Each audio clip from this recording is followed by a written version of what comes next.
There are a lot to choose from, Charlotte. We can only pick 5 to put on our list. I'll let you go first. Who's your number 5 pair of siblings? My number 5 pair of siblings, Mark, this is to prove that I know who these people are, is Brooke and Robin Lopez. Because they're twins. Right. And both play basketball. Mm-hmm. And You're Robin Lopez is the one who did the bits with the mascots. Right. I put you onto this, right? Yes, you've referenced this at least 3 times over the course of the show, and every time I say, who's Robin Lopez? And so I just wanted to put this on the list to prove that I now have internalized who Robin Lopez is. Have you watched any of it? Have you seen? Are you a Robin Lopez fan? Are you a fan of the antics? Yes. We'll say, yeah. I've watched him mess around with mascots, and I think it's absolutely delightful, and that's why they are number 5 on my list. That's a good answer. Number 5 on my list, also basketball guys. So I'll just start by saying my list is not. I don't love my list because I kind of overthought it. I was putting this together at like midnight last night, and I was in a little bit of a stupor. I was in like a fever dream trying to like overthink things, and then it hit me. And I had to put these guys on the list, and this is gonna look horrible on a graphic. This is gonna look so bad, and I'm aware of that. So I apologize. Maybe we just leave off number 5 on your. Yeah, but I'm gonna talk about him anyway. It is the Plumlees from Duke, Miles Mason and Marshall Plumlee. And the reason they're one of my favorites because like as I was putting this list together last night in the middle of the night. I as I said, I was just in a weird headspace. Couple Coors Lights in, classic. It hit me, Charlotte, that this is insane and was taken for granted that 3 brothers were on the exact same Duke basketball team in 2012. They were all on the same team playing at Duke. They were all good enough to play at Duke. They all eventually played in the NBA. Has that ever happened before or since? 3 brothers on one team. 3. They're not. None of them are twins either. And not just one team, like a good ass team. That team ended up losing to CJ McCollum in the first round. They got upset by 50. Yeah, but it's Duke. It's a name brand. It's not like they played it. And none of them were like Marshall was the youngest and he was the worst. But he still played in the NBA. So it wasn't like any of these guys were charity cases where it was like we'll give you a scholarship just to get your brother. Even though that sort of felt like the way, like it felt like they did that with Miles to get Mason, but anyway, they all ended up being very good. They were all good enough to get minutes at Duke, be great players at Duke. They all won national championships, Charlotte. What? I didn't know. It's pretty crazy, and I think, and the other reason I put them on my list is because they just encapsulate. Like there is an era of that is an era of basketball. You could just say like the Plumlee era of Duke basketball. Yes. Everyone knows if you watch college basketball, this is a marker in time. Is like yes, I remember that Plumlee era of Duke basketball. So they're not my favorite in the sense that like I cheered for these guys, but they were my favorite in that like. You gotta respect them. You gotta respect it. That's my pick for number 5, which is gonna look horrible on a graphic, and I'm gonna get killed for it. But whatever. You know Shout out to the Plumlee family. Shout out Plumlee. Okay, my number 4, right? That's what we're on. I numbered these wrong, so they're all numbered different things here. That's not the correct number. My list is Markeith Morris and Marcus Morris Sr. They are twins. And I respect that Marcus Morris has adopted the senior on his jersey. I assume he has a son who is a junior. Would be kind of a baller move to just put the senior on anyway, because it's true. I could be Charlotte Wilder senior. I'm the first one, so there you go. I also think that Markeith's daughter was absolutely incredible at the Lakers ring ceremony. And that made me a big Markeith Morris fan. And so I am just a fan of these twins. The thing about these guys more so than the Lopez's even like one thing that happens with twins all the time in basketball especially is they must be on the same team. They dress the same, they look the same, they act the same. The Lopez like Robin grew his hair out, Brooke kind of kept it shorter, so they at least like they even though they always played on the same, they did the twin thing, but they also tried to have their own identities. There was a little bit. Differentiator. Markeith and Marcus Morris are not trying at all. They're trying they're trying to just morph into one person. They both play for LA teams. their embryo in the womb split into twins. That's how twins work, right? And they've spent their entire existence trying to undo that and become one entity again. Morph back together. Yeah. They are very much that set of twins that just like which is that's great. Like you got like a best friend for life, right? Like it's. I always wondered if I had a twin. I think I'd be worse, just as a person. I mean, also two of me sounds absolutely exhausting.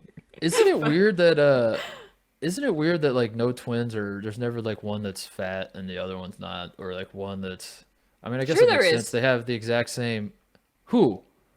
Name 4 sets of twins. I know a set of twins from. I know someone who knows a set of twins where one was very small and one was very big. All right, well, you just proved my point with that. Great evidence you brought to the table there, Charlotte. I mean, my God. I know someone who grew up with someone who were twins, and there were 2 of them, and that's my evidence. When I was in high school, as an aside, we had a ton of twins in our height. Like we had probably like 10 sets of twins. The weirdest thing. I don't know what was in the water. You know, that's too bad, because I feel like with twins, something that you say, you know, growing up in a town, you're like, oh, well, are the twins coming? You know, like the twins end up being the name of 2 people. Like we had twins, and it was Julia and Alexander, and we were like, okay, well, are the twins coming? Oh, like, yeah. You know, we had a few sets of triplets. No one didn't know who you were talking about. What? Gordon Hayward has a twin sister. Did you know that? What? Yeah. I don't know what was in the water in Brownsburg. What was going on? We had so many twins and so many. By the way, when you said the twins were coming, never mind. Don't. I'm not gonna. You know where I'm gonna go with that. Yeah, I do. Shout out to. All right. No. Stop. Keep going. Who's your number 4? Who's your number 4 list? Number 4 on my list. We've stuck with just basketball so far. I'm going with Cheryl and Reggie Miller. Nice. The reason why is because I hate Reggie Miller. I have always not. I grew up in Indiana, and it was very frustrating to have Reggie Miller be the face of professional basketball in my home city, because he was a flopper. He was a whiner. Yep. He was not good at basketball. He was not as good as everyone thought he was, and it drove me insane. The man made 1 NBA Finals in his entire career, Charlotte. He made 5 All-Star teams, which is pretty good, but it's not like he was a shoo-in for the Hall of Fame, even though if you look at his stats, he didn't even average – he averaged like 20 points a game, like a handful of seasons he was even in the league. He shot under 40% from the three-point line. He didn't rebound. He didn't assist guys. So it didn't feel fair to you. He sucked at defense. Like the whole reason Reggie Miller got famous is because he played for one team his whole career. The Pacers were always like kind of good, but he had great rivalries with Spike Lee and the Knicks. Yep. And he was a good foil for Michael Jordan, but he was always like a jobber. He was just like, I will be good enough to where when Michael Jordan eliminates me, people are like, damn, Jordan did it again. Yeah. And that was his career. And I was smart enough when I was growing up. I was like, this guy is not that good. I don't understand it. You saw it. Yeah. With that, I loved that Cheryl Miller was his sister, and Cheryl Miller was so much obviously better than Reggie. And every time they talk about Cheryl and Reggie, Cheryl just got, all the accolades, all the famous story that Cheryl scored 105 the same night Reggie scored like 39 in a high school game. And he comes home and he's like, I scored 39. And Cheryl's like, sit down and listen to what I did tonight. The fact that Cheryl is maybe the best women's basketball player of all time, was very seriously being asked to play men's basketball. She was so good that there were professional men's leagues that were trying to get her to play. She won multiple national titles, multiple players of the year, gold medals, you name it. Cheryl Miller did it. And she is unequivocally much, much, much, much, much, much better than her brother. And so that's why I love that. Brought you a lot of joy. And that brought me a lot of joy. So I love growing up hearing stories about Cheryl Miller kicking Reggie Miller's ass, because I was like, yes, thank you, somebody. And she's a better broadcaster too, while we're at it. Yeah, she's good. She's better at everything than Reggie. It's great. That must kill him, or not, or he's accepted it. That's a great one, Mark. I love that one. My number 3 is not basketball. It's Jason and Devin McCourty. This is a good one. I almost put this on my list. This is a good one. And they play for the Pats, so duh.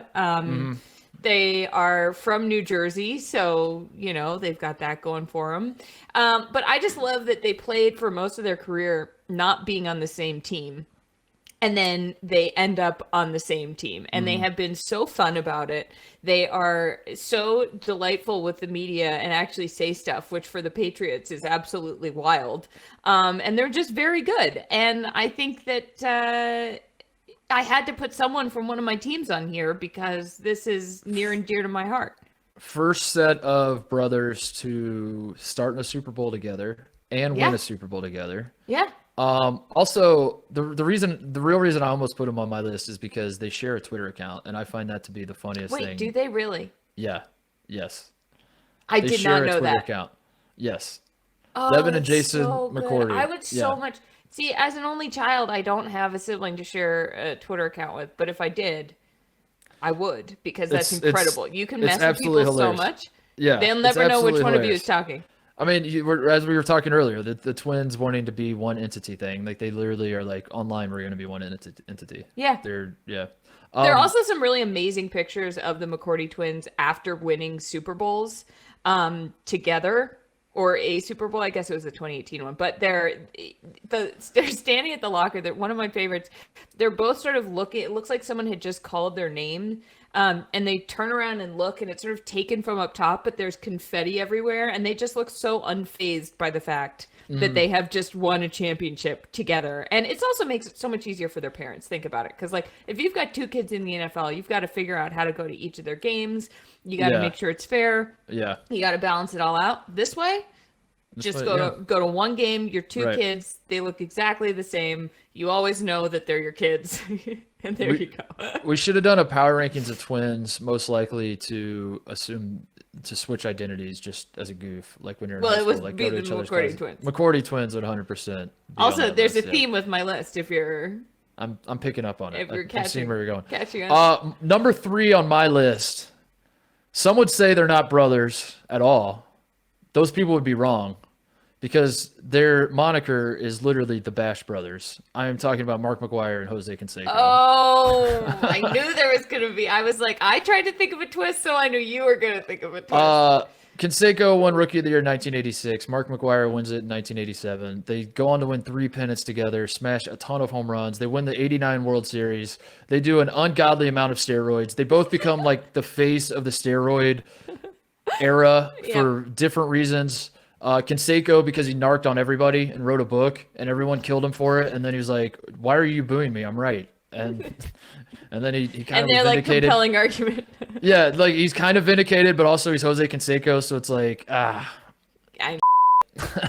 So the Bash anyway, Brothers. The Bash Brothers is a good. I should have put Number like 3 on my the list. Super Mario Brothers on here. They are athletes if you think about it. But no, my number 2 is Jocelyn Lemieux and Monique Lemieux, and they are. I'm sticking with hockey. They were 2 of the stars of the USA women's team. They retired this month. Jocelyn's name is now Jocelyn Lamaro Davidson, and Monique is Monique Lamaro Mirando, but they're known as the Lamaro twins. They have 4 brothers, so that's a lot of kids. And they grew up playing on the Pee Wee boys team, which I love. And then to win gold, Jocelyn scored the winning goal for Team USA after Monique had tied it up, and they were just a delight. So they are my number 2 twins because I turned this into a twin list. Turned this into a twin. I needed to narrow it down. Number 1 isn't the Minnesota Twins. You've made a huge mistake. Damn it. Well, now it is. No, my number 1 is incredible. You're gonna love it. All right, my number 2 on my list. I'll make it quick. Also, I'm sticking to baseball. I did 2 basketball Bash Brothers, and now I'm gonna do another baseball one. Joe and Phil Necro, who you might not know, Charlotte. These are old dudes. So Phil Necro just passed away in December. Rest in peace. Hall of Famer. Him and Joe were brothers who threw knuckleballs forever. Phil retired when he was 48. Joe retired when he was 44. Phil was the better one. He's in the Hall of Fame. He's the guy he's like the father of the knuckleball, basically. But that's how people describe my dad. Joe made an all-star team though. In 1979, they both Joe was pitching for the Astros, Phil was pitching for the Braves. They both shared the lead for wins in the National League. So the National League win leaders were brothers. They both made the all-star team. Shout out to the Necro brothers, number 2 on my list. Okay, so, I love that I learned something about you through that. The number one siblings on my list are let me say their names correctly. Rona and Rhoda Wertel. Now, Mark, you might not know who these people are, but Rhonda and Rona Wertel are identical twins. Were identical twins. One of them passed away in January. But they were Canadian women skiing pioneers and champions of the 1940s and 1950s. Their nickname was the Flying Twins. And they were born in 1922 in the province of Quebec. Can you tell I'm reading their Wikipedia page? But they were Canada's first official women's Olympic alpine ski team, and they competed in Canada and the U.S. from 1942 to 1948, representing the Penguin Ski Club, whatever the hell that is. But, you know, when I can't keep reading the Wikipedia Charlotte, what is happening? These are... What... I hope someone writes in an email. Like if I was listening to this show, I'd write an email. I'd be like, "Listen, I was gonna share my top 5, but as it turns out, Charlotte and I had the exact same top 5." What is happening?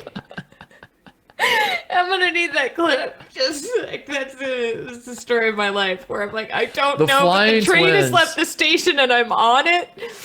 Yeah, the Flying Twins, the Wertel twins, the Canadian in the 50s. The Canadian, these women in the 50s slapped some skis to their. When was skiing not the most dangerous thing? Like, when did skiing go from like?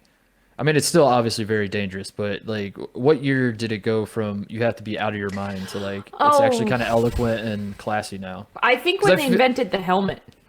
Yeah, probably. Because wouldn't you assume that like in the turn of the I think it's always been century, bougie though. You think so? Yeah, I do. I think it's always been bougie. There are these old black and white movies of people skiing, looking all like in their furs, and it was always about après ski anyway. You know that was, and then you know now I'm just picturing like in the early 1900s, just guys like strapping boards to their feet, 2x4s. Yeah, hold my beer.